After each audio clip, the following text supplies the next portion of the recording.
Welcome to BV9 news. ముందుగా headlines చూద్దాం. CM Revanth రెడ్డికి ఈటెల రాజేందర్ సవాల్. రేవంత్ రెడ్డి పాలన బాగుందని, ప్రజలు అంటే రాజకీయాల నుంచి తప్పుకుంటానని సవాల్. సీఎం మంచి పని చేస్తున్నారని అంటే ముక్కు నేలకు రాస్తానన్న ఈటెల.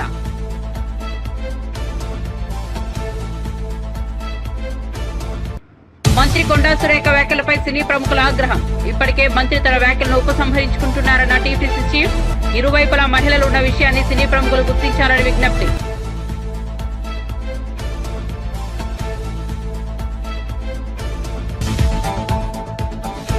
ఉమ్మడి పశ్చిమ గోదావరి జిల్లాకు చెందిన పార్టీ శ్రేణులతో జగన్ భేటీ. ఈ సందర్భంగా వైసీపీ కార్యకర్తలకు భరోసా కల్పించిన వైసీపీ అధినేత. చంద్రబాబు అబద్దాలు ఇప్పుడు మోసాలుగా మారాయని విమర్శ. విచక్షణ కోల్పోయి మాట్లాడుతున్నారని కేటీఆర్ హరీష్ రావుపై సీఎం రేవంత్ విమర్శలు. మీ ఉద్యోగం వారు తీశారు. కేటీఆర్ హరీష్ రావుపై రేవంత్ రెడ్డి ఫైర్. హైదరాబాద్ ట్రాఫిక్ వరద సమస్యపై చర్యలు తీసుకుంటే బురద జల్లుతున్నారని రేవంత్ రెడ్డి విమర్శ. కేటీఆర్ హరీష్ రావులపై దాడులు చేస్తామని మైనంపల్లి అంటున్నారన్న దాసోజు శ్రవణ్. కేటీఆర్ ను టార్గెట్ చేసి దాడులు చేస్తున్నారని వెల్లడి. హైడ్రా విషయంలో హైకోర్టు హెచ్చరించిన సీఎం రేవంత్ రెడ్డి ఆర్డినెన్స్ తెచ్చారని ఆరోపణ. హనుమకొండలో మంత్రి కొండా సురేఖ మీడియా సమావేశం. కేటీఆర్ వ్యాఖ్యలతో భావోద్వేగానికి గురైనట్టు వెల్లడి. ఆయనపై విమర్శలు చేసే క్రమంలో అనుకోకుండా ఓ కుటుంబాన్ని ప్రస్తావించానన్న మంత్రి. ఇప్పటికే ఎక్స్ వేదికగా సమంతకు క్షమాపణలు. ఇంద్రకీలాద్రికి పోటెత్తిన భక్తజనం. వేకువజాము నుంచే కనకదుర్గమ్మకు స్వప్నాభిషేకం. బాలత్రిపుర సుందరీదేవి అలంకరణలో దర్శనమిచ్చిన దుర్గమ్మ తల్లి.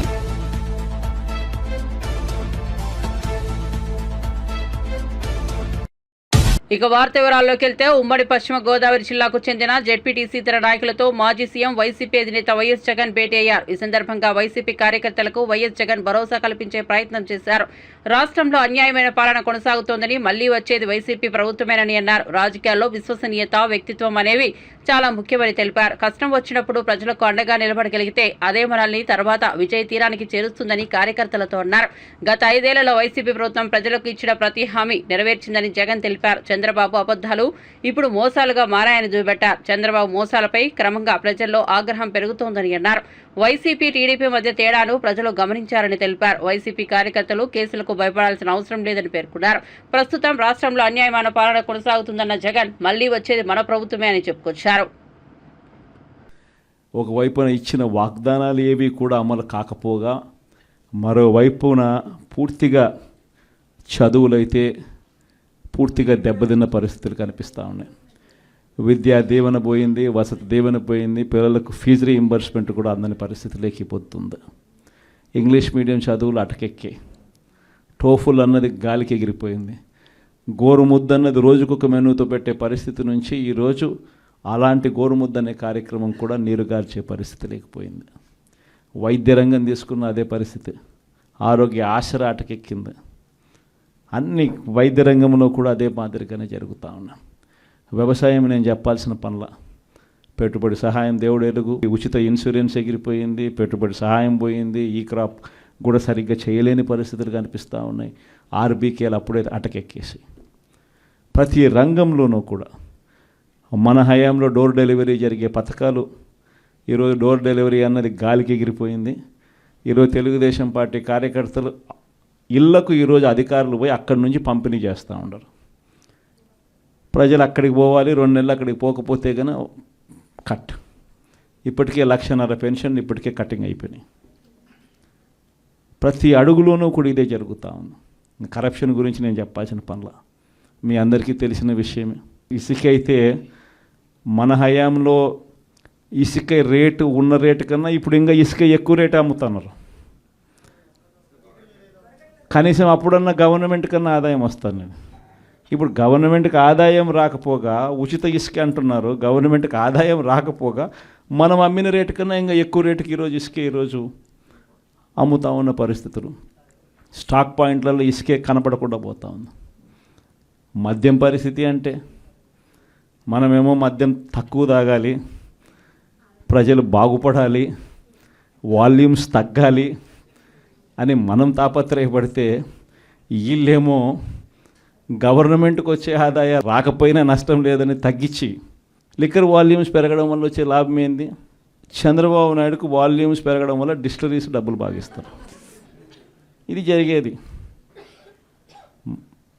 ప్రతిదీ స్కామే. ప్రతి నియోజకవర్గంలో ఈరోజు క్లబ్బులు ఎక్కడ పడితే అక్కడ క్లబ్బులు కనపడతా ఉన్నాయి. మట్కా, జూదం క్లబ్బులు అన్నీ జరుగుతూ ఉన్నాయి. పోలీస్ స్టేషన్కి పోయి ఎవరైనా కేసు పెడితే రివర్స్ దొంగ కేసులు మన మీద పెడతా ఉన్నారు. ప్రతి వ్యవస్థ కూడా ఇదే మాదిరిగా దిగజారిపోయిన పరిస్థితి కేవలం ఈ 4 నెలల కాలంలోనే కనిపిస్తూ ఉన్నాం. ప్రజల తరపున మనం ఉద్యమించాలా, ప్రజల కష్టాల్లో మనం భాగస్వాములం కావాలా. కాబట్టి మీ అందరికీ నేను ఒకటే చెప్తాను, ధైర్యంగా ఉండండి, అందరం కలిసికట్టుగా పోరాడదాం, అందరం కలిసికట్టుగా ఉద్యమిస్తాం. అధికారం కోల్పోవడంతో విచక్షణ కోల్పోయి మాట్లాడుతున్నారని పరోక్షంగా కేటీఆర్ హరీష్ రావును ఉద్దేశించి సీఎం రేవంత్ రెడ్డి విమర్శించారు. నిరుద్యోగుల ఉసురు పోసుకున్నారు, అందుకేమి ఉద్యోగం వారు తీశారు. హైదరాబాద్లోని ట్రాఫిక్ వరద సమస్యను పరిష్కరించేందుకు చర్యలు చేపడుతుంటే బాహుమర్జ బొదజల్లుతూ తిరుగుతున్నారని మండిపడ్డారు. మూసీ అంశాన్ని అడ్డుపెట్టుకుని ఎన్నాళ్ళు బతుకుదామనుకుంటున్నారని కేటీఆర్ హరీష్ రావుపై ఆగ్రహం వ్యక్తం చేశారు. వివిధ రాష్ట్రాలలో తీసుకుంటున్న నిర్ణయాలు, అమలు చేస్తున్న విధానాల మీద అధికారిక బృందాలను పంపించి మంత్రివర్గ ఉపసంఘాన్ని ఏర్పాటు చేసి మెరుగైన విధానాన్ని తెలంగాణ ప్రజలకు అందించాలి అని ఒక నిర్ణయం తీసుకున్నాం. ఈ అన్ని విధానాలను పరిశీలించిన తర్వాత అది రాజస్థాన్ కావచ్చు, హర్యానా కావచ్చు, మహారాష్ట్ర కావచ్చు, కర్ణాటక కావచ్చు, వివిధ రాష్ట్రాలలో జరుగుతున్న అమలవుతున్న విధానాలను తెలంగాణ రాష్ట్రంలో గతంలో అమలు చేసిన విధానాలను అన్నిటిని కూడా అంచనా చేసి సరిపోల్చి చూసి ఒక నూతన విధానాన్ని ఈరోజు పైలట్ ప్రాజెక్ట్ కింద మనం ప్రారంభించినాం. ఇవాళ కొన్ని పత్రికలలో రాస్తున్నారు రేషన్ కార్డుల విధానాన్ని ఉపసంహరించుకున్నారని. ఈ పత్రికలకు మరి ఎవరు చెప్తారో నాకైతే తెలీదు, కానీ వాళ్ళకి రేషన్ కార్డుకి ఈరోజు ప్రవేశపెడుతున్న ఫ్యామిలీ డిజిటల్ కార్డుకి తేడా తెలియకపోవడం దురదృష్టకరం. ఇంతకుముందు పేపర్ల మీద మాన్యువల్లో కార్డులు ఇచ్చేవాళ్ళు. Ration card separate, Aarogyasri card separate, లేదా అదేవిధంగా రైతు బీమా, లేకపోతే రైతు బంధు, షాదీ ముబారక్, కళ్యాణ లక్ష్మి, ఆసరా పెన్షన్, ఇట్లా ఏది చెప్పినా, అదేవిధంగా అసంఘటిత కార్మికులకు హెల్త్ ప్రొఫైల్కు సంబంధించిన విధానాలు ఎక్కడికక్కడ ఏ డిపార్ట్మెంట్ ఆ డిపార్ట్మెంట్ దాదాపుగా 30 శాఖలు 30 రకాల సమాచారాన్ని సేకరించి ఎవరికి వాళ్ళ దగ్గర నిక్షిప్తం చేసుకోవడం వల్ల అసలు కుటుంబ సభ్యులు ఎవరు, ఆ కుటుంబంలో రేషన్ కార్డ్ అర్హత ఉన్న వాళ్ళెవరు, పెన్షన్కి అర్హత ఉన్న వాళ్ళెవరు, రైతు బీమాకి అర్హత ఉన్న వాళ్ళెవరు, రైతు బంధుకు అర్హత ఉన్న వాళ్ళెవరు, ఫీజు రియంబర్స్మెంట్కి అర్హత ఉన్న వాళ్ళెవరు, ఇందిరమ్మ ఇల్లుకు అర్హత ఉన్న వాళ్ళెవరు, ఈ విధంగా చెప్పుకుంటూ వెళ్తే 200 యూనిట్లు ఉచిత కరెంటుకు అర్హత ఉన్న వాళ్ళెవరు, ఆర్టీసీ బస్సులో మహిళల ఉచిత ప్రయాణానికి ఎవరు అర్హులు, అదేవిధంగా 500 రూపాయలకు సిలిండర్ ఇవ్వడానికి ఎవరు అర్హులు, ఇట్లా ఎక్కడికక్కడ రకరకాల సమాచారము రకరకాల శాఖల దగ్గర ఉండడం వల్ల మెరుగైన విధానంతో పరిపాలన సాగించడానికి, ప్రజలకు మెరుగైన సేవలు అందించడానికి వస్తున్న ఇబ్బందులన్నిటిని కూడా రాష్ట్ర ప్రభుత్వం ఒక అంచనాకు వచ్చింది. అందుకే ఈరోజు రాష్ట్ర ప్రభుత్వం 30 శాఖల దగ్గర ఉన్న సమాచారాన్ని అంతా ఒక్క ఫ్యామిలీ డిజిటల్ కార్డుకి ఒక్క క్లిక్, ఎట్లయితే ఆధార్ను ఆ రోజు మన్మోహన్ సింగ్ గారు ప్రవేశపెట్టడంతో ప్రతి మనిషికి దేశంలో గుర్తింపు వచ్చిందో, 137 కోట్ల మందికి ఈరోజు ఆధార్ ఉంది అని అంటే అదే ఆధారమైంది ప్రభుత్వం ఇచ్చే సంక్షేమ పథకాలకు. అట్లాంటి ఆధార్ను ఇంకా మెరుగుపరిచి ఈరోజు ఫ్యామిలీ డిజిటల్ కార్డు రూపంలో ప్రతి కుటుంబానికి అర్హత కలిగిన వాళ్లకు అన్ని సంక్షేమ పథకాలను అందుబాటులోకి తీసుకురావాలని ఏఆర్ ఫుడ్స్ కంపెనీకి నెలకు 1000 టన్నుల నెయ్యి సరఫరా చేసే కెపాసిటీ లేదని టీటీడీ టెక్నికల్ టీం నవంబర్ 8, 2023న తేల్చిందన్నారు. ఏఆర్ ఫుడ్స్ కంపెనీ నెలకు ఉత్పత్తి చేసే నెయ్యి కేవలం 16 టన్నులు మాత్రమేనని టీటీడీ టెక్నికల్ కమిటీ నిర్ధారించిందని తెలిపారు. ఇలాంటి కంపెనీ నెలకు 1000 టన్నుల నెయ్యిని ఎలా సరఫరా చేయగలిగిందో జగన్ సమాధానం చెప్పాలని డిమాండ్ చేశారు. జూన్ 11 అంటే కరెక్ట్గా చంద్రబాబు నాయుడు గారు ముఖ్యమంత్రిగా బాధ్యతలు స్వీకరించడానికి ఒక రోజు ముందు ఆదరాబాదరాగా అగ్రిమెంట్ కూడా చేసేశారు. పర్చేజ్ ఆర్డర్ ఇచ్చిన తర్వాత agreement stamp paper 11th June కరెక్ట్గా ఒక రోజు ముందు. అంటే ఇదంతా ఎంత పకడ్బందీగా ప్రీ ప్లాన్డ్గా చేశారో చూడండి. అంతేకాకుండా ఇది technical evaluation document AR dairy foods private limited Dindigul. ఏ సంస్థ అయినా సరే తిరుమల తిరుపతి దేవస్థానానికి నెయ్యి సరఫరా చేయాలంటే ఆ ప్లాంట్ని టీటీడీ యొక్క టెక్నికల్ కమిటీ వెళ్ళి సందర్శించి వాళ్ళ రిపోర్ట్ ఇవ్వాలి. ఆ ప్లాంట్లో ఉన్నటువంటి కెపాసిటీ ఎంత, వాళ్ళకి నిజంగా నెయ్యి సరఫరా చేసేటటువంటి సామర్థ్యం ఉందా, వాళ్ళ దగ్గర ఎటువంటి ఎక్విప్మెంట్ ఉంది, వాళ్ళు ఎంతెంత నెయ్యి సరఫరా చేస్తూ ఉన్నారు, ఇవన్నీ ఒక టీం వెళ్ళి పరిశీలించి రిపోర్ట్ ఇవ్వాలి. ఆ రకంగా ఒక టీము నవంబర్ 8వ తేదీన 2023 ఒక టీము ఏఆర్ ఫుడ్స్కి వెళ్ళింది. అంటే గతంలో కూడా మార్చి 12 వీళ్ళు విడుదల చేసినటువంటి ఒక టెండర్కి ముందు ఇంకొక టెండరు రిలీజ్ చేయడం జరిగింది. ఆ సందర్భంలో టెక్నికల్ కమిటీ వెళ్ళి పరిశీలించినటువంటి నివేదిక. దీనిలో మీరు చూసినట్లయితే ఇక్కడ చాలా కీలకమైనటువంటి అంశం ఇక్కడ మీరు అందరూ చూడాలి. Supply of relevant commodity experience in 1 year period. సంవత్సర కాలంలో ఏఆర్ డైరీ సంస్థ ఎంత నెయ్యి సరఫరా చేసింది అన్న ఒక కాలం దగ్గర 2022-23లో ఎంత సరఫరా చేశారండి? 14,940 కిలోలు, 14,940 కేజీలు ఒక సంవత్సర కాలంలో ఏఆర్ డైరీ సరఫరా చేసింది. అంటే 14 టన్నులు, సుమారుగా 15 టన్నులు. ఒక సంవత్సర కాలంలో ఏఆర్ డైరీ సరఫరా చేసింది ఎంతండి? 15 టన్నులు. అటువంటి ఒక సంస్థకి 6 నెలల కాలంలో 1000 టన్నుల సరఫరా చేసే కాంట్రాక్ట్ ఏ రకంగా ఇస్తారండి? అంటే మీకు తెలుసు ఏఆర్ డైరీకి 1000 టన్నుల నెయ్యి సరఫరా చేసే సామర్థ్యం లేదు అని తెలుసు. మీ టీటీడీ కమిటీ టెక్నికల్ కమిటీయే చెప్పింది ఆ మాట. 2023-24 సంవత్సరంలో వీళ్ళు నవంబర్లో వెళ్ళే టైంకి, అంటే సుమారుగా ఒక 7 నెలల కాలంలో వాళ్ళు సరఫరా చేసింది 8,100 కిలోలు, అంటే 8 టన్నులు. 22-23 సంవత్సరం మొత్తం మీద సరఫరా చేసింది 15 టన్నులు. 23-24లో ఒక 7 నెలల కాలానికి సరఫరా చేసింది 8 టన్నులే. అటువంటి సంస్థకి ఏమండి జగన్ రెడ్డి గారు సత్యమేవ జయతే అని ట్వీట్లు పెడుతున్నారు కదా, ఇది పెట్టండి సార్ ట్వీటు, ఈ డాక్యుమెంట్ పెట్టండి, మీకు దమ్ముంటే ట్వీట్ చేయండి. ఇదిగో మేము అతి గొప్పగా సెలెక్ట్ చేసిన సంస్థ సంవత్సర కాలంలో 15 టన్నుల. మంత్రి కొండా సురేఖ సినీ పరిశ్రమకు చెందిన వ్యక్తుల గురించి చేసిన వ్యాఖ్యలపై తెలంగాణ పీసీసీ చీఫ్ మహేష్ కుమార్ గౌడ్ స్పందించారు. అవి తాను అనుకోకుండా చేసిన వ్యాఖ్యలని వాటిని ఉపసంహరించుకుంటున్నట్లు సురేఖ చెప్పిన విషయాన్ని ఆయన గుర్తు చేశారు. దీనిపై మీడియాలో చెప్పడంతో పాటు ఎక్స్ వేదికగా కూడా మంత్రి పోస్టు పెట్టారని తెలిపారు. అందుకే సినీ ప్రముఖులు ఈ అంశానికి ముగింపు పలకాలని కోరారు. మహిళల పట్ల కేటీఆర్ చిన్నచూపు ధోరణి ప్రశ్నించడం తప్పితే ఎవరి మనోభావాల్ని దెబ్బతీయడం తన ఉద్దేశం కాదని సురేఖ పేర్కొన్నట్లు మహేష్ కుమార్ గౌడ్ తెలిపారు. ఇరువైపులా కూడా మహిళలు ఉన్న విషయాన్ని సినీ ప్రముఖులు గుర్తించాలని కోరారు. ఆ వెనువెంటనే మంత్రి గారు కూడా ఆ వ్యాఖ్యల్ని బేషరతుగా వెనక్కి తీసుకుంటున్నట్టు ట్వీట్ చేశారు. పత్రేముఖం కూడా మాట్లాడడం జరిగింది. నేను పెద్దలందరూ కూడా విన్నవిస్తా ఉన్నాను సినీ ప్రముఖులకి, ఈ అంశాన్ని ఇక్కడతో ముగింపు పలకాలని. ఇక్కడ ఇరువైపులా మహిళలే ఉన్నారు. ఇరువైపులా మహిళలు ఉన్న విషయాన్ని గ్రహించి ఈ విషయాన్ని ఇక్కడతో ముగింపు పలికితే సమంజసంగా ఉంటుందనే మాట కూడా నేను విన్నవిస్తా ఉన్నాను.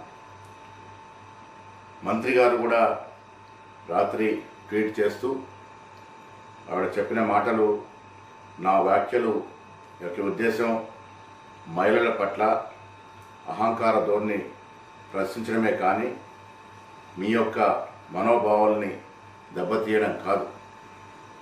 స్వయం శక్తితో మీరు ఎదిగిన తీరు నాకు కేవలం అభిమానం మాత్రమే కాకుండా ఆదర్శం కూడా. నా వ్యాఖ్యల పట్ల మీరు కానీ మీ అభిమానులు కానీ మనస్తానికి గురైతే బేషరతుగా నా వ్యాఖ్యలు ఉపసంచుకుంటున్నా అనే మాట చెప్పడం జరిగింది. నేను పెద్దలకు విన్నవిస్తూ ఉన్నాను. ఈ అంశంలో మంత్రి గారి పట్ల కేటీఆర్ అనుయూయులు, కేటీఆర్ పార్టీకి సంబంధించిన వ్యక్తులు పెట్టిన ఆడియో వీడియోలు, ఒక సోదరుడిగా ఒక సోదరిమణికి నూలుపోగు దండ వేస్తే వాళ్ళు ట్రోల్ చేసిన విధానం కూడా సినీ ప్రముఖులంతా కూడా చూసే ఉండవచ్చు. ఆ మహిళ ఏ రకంగా బాధపడిందో కూడా మీరు ఒకసారి అర్థం చేసుకోవాల్సిందని విజ్ఞప్తి చేస్తూ ఉన్నాను.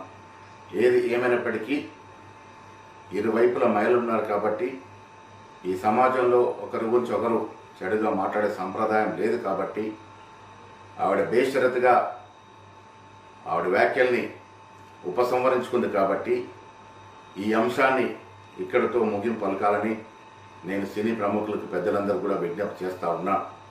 ఇక మీదట కూడా మంత్రులు కానీ మా కాంగ్రెస్ నాయకులు కానీ మాట్లాడేటప్పుడు జాగ్రత్త తీసుకోవాల్సిన. తెలంగాణ ముఖ్యమంత్రి రేవంత్ రెడ్డికి బీజేపీ నేత మల్కాజ్గిరి ఈటెల రాజేందర్ సవాల్ విసిరారు. ముఖ్యమంత్రిగా రేవంత్ రెడ్డి పాలన బాగుందని ప్రజలు అంటే తాను రాజకీయాల నుంచి తప్పుకుంటానని సవాల్ విసిరారు. సీఎం మంచి పనులు చేస్తున్నారని ప్రజలు మెచ్చుకుంటే ముక్కు నేలకు కూడా రాస్తానన్నారు. ఉప్పల్, రామాంతపూర్, అంబర్పేట ఇలా ఎక్కడికి రమ్మని సీఎం చెప్పినా తాను సిద్ధమన్నారు. హరీష్ రావు ఏదో రాసిస్తే తాను మాట్లాడతారని కాంగ్రెస్ నేతలు చెప్పడం విడ్డూరంగా ఉందన్నారు. ఎలాంటి భద్రత లేకుండా మూసీ పరివాహక ప్రజల వద్దకు వెళ్దామా అని నిలదీశారు. మూసి ప్రక్షాళన కోసం ఖర్చు పెడుతున్నామంటే మేము అంటున్నది ఏంటంటే, ఇవాళ నీ రోడ్ మ్యాప్ ఏంది, నీ డిపిఆర్ ఏంది, నువ్వు ఎప్పటి నుంచో ఎప్పటిలో పూర్తి చేస్తావు, దేనికి ఎంత ఖర్చు అవుతుంది, ఎవరు నీ కాంట్రాక్ట్ ఎవరు, ఇవన్నీ చెప్పాల్సిన బాధ్యత లేదా? ఇవాళ ఒకటి ఏంటంటే, ఇవాళ రాష్ట్ర ప్రభుత్వంగా రేవంత్ రెడ్డిగా కేసీఆర్ గారు 6 సంవత్సరాలు పట్టింది తన వైఫల్యాలు, తన నిజ స్వరూపం, తన కర్కోటక పద్ధతి, తన దోపిడీ విధానం, ప్రజా కంటక పద్ధతులు తిరగడానికి 6 ఏళ్ళు పట్టింది. అప్పటిదాకా భరించింది. 2019-20లోనే కేసీఆర్ నిజ స్వరూపం ఏందో అర్థమైంది కాబట్టి, తప్పని పరిస్థితి కాబట్టి ఇలా 2023 ఎన్నికలు వచ్చేంత వరకు ఊపిపట్టింది. బుద్ధితో దిమ్మ తిరిగిపోయి మళ్ళీ పాతాలకు పోయి ఇవాళ ఆయన కూడా ఇట్లా మాట్లాడి 20 ఏళ్ళు కానీ ఎవడేం చేయలేడు, ఇదో పార్టీ అని ఇదో కథన. కానీ రేవంత్ రెడ్డి నిజ స్వరూపం తినడానికి అమెరికాలో ఆయన ఒక ఇంటర్వ్యూ ఇచ్చింది. మీరు ఆయన 2 మాటలు, ఇక్కడ అబద్ధాలాడే నాయకుడినే ఇష్టపడతారు, మోసం చేసినటువంటి పార్టీలకే ఓట్లు ఎత్తారు, ఇది నేను నేర్చుకున్నానని చెప్పి ఎవరు చెప్పిండ్రు? ఆయన చెప్పిండు. ఎవరు? రేవంత్ రెడ్డి చెప్పిండు. రేవంత్ రెడ్డి దీని మీద ఒక 10-15 నిమిషాలు మాట్లాడినటువంటి అదంతా ఉంటుంది. రేవంత్ రెడ్డి గారి మొత్తం చరిత్ర తీస్తే మోసం, అబద్ధం అనేది దానికి మారిపోయిన ఉంటుంది రేవంత్ రెడ్డి. రేవంత్ రెడ్డి గారిని ఒక సవాల్ చేస్తున్నారు. నీకు నిజంగా దమ్మున్నోడివైతే, ధైర్యం ఉన్నోడివైతే మీరు నేను కలిసి ఇద్దరం వితౌట్ సెక్యూరిటీ మూసీ పరివాహక ప్రాంతంలో ఇవాళ ఏ ఇల్లు అయితే నువ్వు కొనుగొట్టబోతున్నావు, ఏ ఇళ్ళకైతే నువ్వు నోటీస్ చేసే ప్రయత్నం చేస్తున్నావు, అక్కడే మనం పోదాం, ఇద్దరం కలిసిపోదాం. వితౌట్ సెక్యూరిటీ నేను కలిసి మొత్తం 1 రోజా 2 రోజుల మీ డేట్ ఇవ్వండి, తప్పుడు పోదాం. రా, నువ్వు నా చైతన్యపూర్కి వస్తావా, నా కొత్తపేటకి వస్తావా, నా ఉప్పల్ నియోజకవర్గంలో ఉన్నటువంటి రామతపూర్కి వస్తావా, పోదాం. సెక్యూరిటీ లేకుండా ఒకవేళ కనుక నిన్ను శభాష్ మీ రేవంత్ రెడ్డి గారు అంటే నేను రాజకీయాల నుంచి మొత్తం తప్పుకొని బహిరంగంగా క్షమాపణ చెప్పి ముక్కు నెలకు రాస్తాను. కానీ ఏం మాటలు లేదు. ఇలా అక్కడక్కడ అడుగు తెచ్చుకున్న మనుషుల చేత తిట్టిపిస్తుందని చెప్పి అంటారు. జీవితంలో ఏ పదవి ఉన్నా కూడా ప్రజల చేత ఇంత చీకొట్టించుకొని ఇంత తిట్లు తినేటువంటి నాయకుడిగా మాత్రం ఉండదు. ఇవాళ విపరీతంగా తిడుతున్నారు, విపరీతంగా ఏడుస్తుంది. ఇవాళ ఎప్పుడు కూడా రేవంత్ రెడ్డి గారు ఒక్కడి గుర్తుపెట్టుకోరు. నేను ఆయన అంటున్నాడు, హరీష్ రావు గారు రాసిస్తే చదివే గణపతి దిక్కుమాలిన పడుతుందా రేవంత్ రెడ్డి? నీకైనా అవగాహన ఉందా? నీకైనా జ్ఞానం ఉందా? ఇవాళ నేను రాజశేఖర్ గారితో మాట్లాడినప్పుడు నా స్పీచ్లు ఉంటాయి. నేను తెలంగాణ ఆత్మగౌరవ బావుటాన్ని ఎగరేసినప్పుడు నాది 3 నెలల గంటల స్పీచ్ ఉంటుంది. నేను నా కొన్ని 100 స్పీచ్లు ఉంటాయి. వందల స్పీచ్లు ఉంటే అసెంబ్లీలో పోయి నువ్వు కొట్టు, నీకు తెలుస్తుంది నేనెవరు. నువ్వు నాకు వచ్చినటువంటి తెలంగాణ ఆత్మగౌరవ బావుట సందర్భంగా నాకు వచ్చినటువంటి అప్రిషియేషన్ సన్మాన పత్రాన్ని నీకు ఇప్పుడు పంపిస్తా. హైడ్రా విషయంలో హైకోర్టు హెచ్చరించిన సీఎం రేవంత్ రెడ్డి ఆర్డినెన్స్ తెచ్చారని వీఆర్ఎస్ నేత దాసోజు శ్రవణ్ అన్నారు. బీజేపీ గవర్నర్ హైడ్రా ఆర్డినెన్స్ కు ఆమోదం తెలిపారని, రేవంత్ రెడ్డి పాలనలో కేటీఆర్ కాన్వాయ్పై దాడి జరిగిందని ఆయన మండిపడ్డారు. కేటీఆర్ ను టార్గెట్ చేసి దాడులు చేస్తున్నారని, మైనంపల్లి కేటీఆర్ హరీష్ రావులపై దాడులు చేస్తామని అంటున్నారని, రేవంత్ రెడ్డి కొట్టండి చంపండి అనే మాటలను కాంగ్రెస్ నేతలు అమలు చేస్తున్నారన్నారు దాసోజు శ్రవణ్. కొండా సురేఖ మాటలు రాజకీయాలు ఉంటే అసహ్యం వేస్తోందని, గతంలో సీఎం రేవంత్ రెడ్డి కేటీఆర్ కొడుకును ఉద్దేశించి అసభ్యంగా మాట్లాడారన్నారు. కేటీఆర్ 10 ఏళ్లు రాష్ట్ర మంత్రిగా హైదరాబాద్ బ్రాండ్ ఇమేజ్ ను పెంచుతున్నారని, కొండా సురేఖ రాజకీయం కోసం సినిమా పరిశ్రమ వాళ్లను అవమానించారని ఆయన అన్నారు. సినిమా పరిశ్రమలో ఉన్న వాళ్లను తప్పుడు వ్యక్తులుగా మంత్రి కొండా సురేఖ చిత్రీకరించారన్నారు. కొండా సురేఖను రాహుల్ గాంధీ మంత్రివర్గం నుండి బర్తరఫ్ చేయాలని, కొండా సురేఖ, సమంత, నాగార్జున కాళ్లు మొక్కి క్షమాపణ కోరాలన్నారు దాసోజు శ్రవణ్. దీనిపైన లోతుగా ప్రజలు ఆలోచించాలా. మేము వీఆర్ డిమాండింగ్ పొంగులేటి శ్రీనివాసరెడ్డి చెప్తాడా, గౌతమ్ అదానీ చెప్తాడా, లేకపోతే సునీల్ కనుగోలు చెప్తాడా, ఈ కథ ఏంది, ఈ దొంగ మీటింగ్లు ఎందుకు అవుతున్నాయో దయచేసి మీరు ప్రజలకు చెప్పండి. ఒకవేళ కనుక being a revenue minister Gautam Adani నీ తెలంగాణ అల్లుడు లెక్క ఆయనకు 10,000 కోట్ల రూపాయల పెట్టుబడులకు రేవంత్ రెడ్డి దావస్లో ఎక్కడ ఇచ్చిండు కాబట్టి ఏదైనా పెట్టుబడులకు సంబంధించిన ముచ్చట మాట్లాడుకుంటామంటే హోటల్ ఏం పనాయా మీకు? సెక్రటరియట్ ఉంది కదా, గంత పెద్ద సెక్రటరియట్ బిల్డింగ్ ఉంది. If that was an official meeting,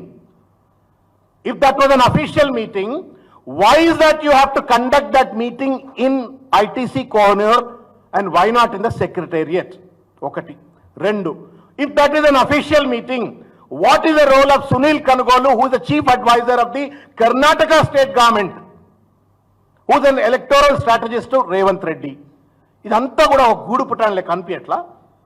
దయచేసి దీనికి సమాధానం చెప్పాలా, ప్రజలకు జవాబుదారితనంతో ఉండాలని చెప్పని ఈ సందర్భంగా నేను కోరుకుంటా ఉన్నాను.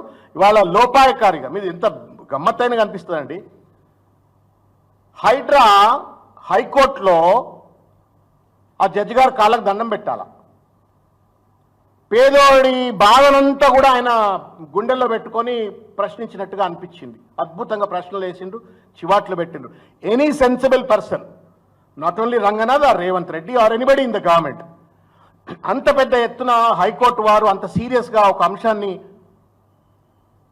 ప్రస్తావించిన తర్వాత, మొట్టకాయలు పెట్టిన తర్వాత బాధ్యతగా వ్యవహరించాలా. ఏం చేసిండు రేవంత్ రెడ్డి? తెల్లారి పొద్దుగాల ఆర్డినెన్స్ పట్టుకొచ్చేసి. విజయవాడ ఇంద్రకీలాద్రిపై దసరా శరన్నవరాత్రి ఉత్సవాలు వైభవంగా ప్రారంభమయ్యాయి. కనకదుర్గమ్మకు భక్తులు పెద్ద సంఖ్యలో కానుకలు సమర్పిస్తున్నారు. ముంబైకి చెందిన సౌరభ్ అనే వ్యాపారి వజ్రాల కిరీటం, సీఎం రాజేష్ అనే మరో వ్యాపారి వజ్రాలతో చేసిన సూర్యచంద్రులను అమ్మవారికి కానుకగా సమర్పించారు. తూర్పుగోదావరి జిల్లాకు చెందిన భక్తులు హైమావతి, సూర్యకుమారి అమ్మవారికి నత్తు, బొట్లు, ముక్కెర చేయించారు. వీటిని దసరా తొలి రోజు దేవాదాయ శాఖ కమిషనర్ సత్యనారాయణ, ఈవో రామారావుకు అందజేశారు. వీటిని విజయవాడ పశ్చిమ నియోజకవర్గ ఎమ్మెల్యే సుజనా చౌదరి తిలకించి ఏపీ ప్రభుత్వం తరపున దాతలకు ధన్యవాదాలు తెలిపారు.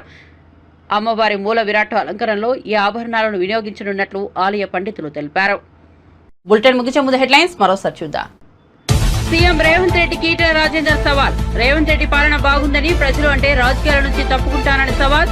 సీఎం మంచి పని చేస్తున్నారని అంటే ముక్కు నేలకు రాస్తానన్న ఈటెల.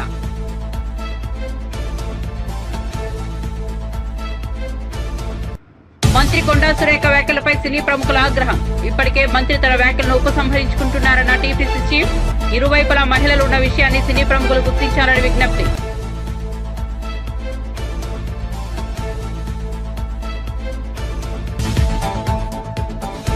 ఉమ్మడి పశ్చిమ గోదావరి జిల్లాకు చెందిన పార్టీ శ్రేణులతో జగన్ భేటీ. ఈ సందర్భంగా వైసీపీ కార్యకర్తలకు భరోసా కల్పించిన వైసీపీ అధినేత.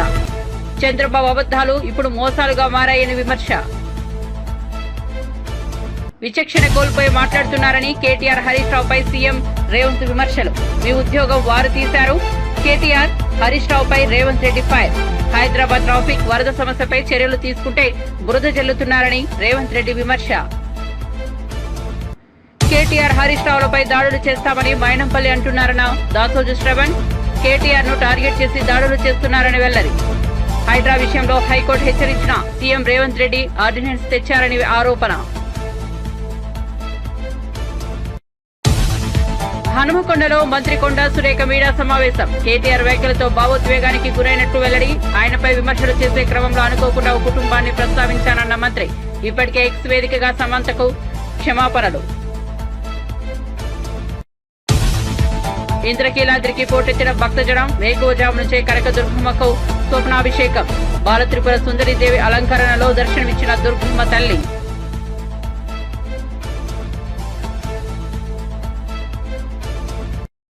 మరిన్ని అప్డేట్స్ కోసం చూస్తూనే ఉండండి BV9 న్యూస్.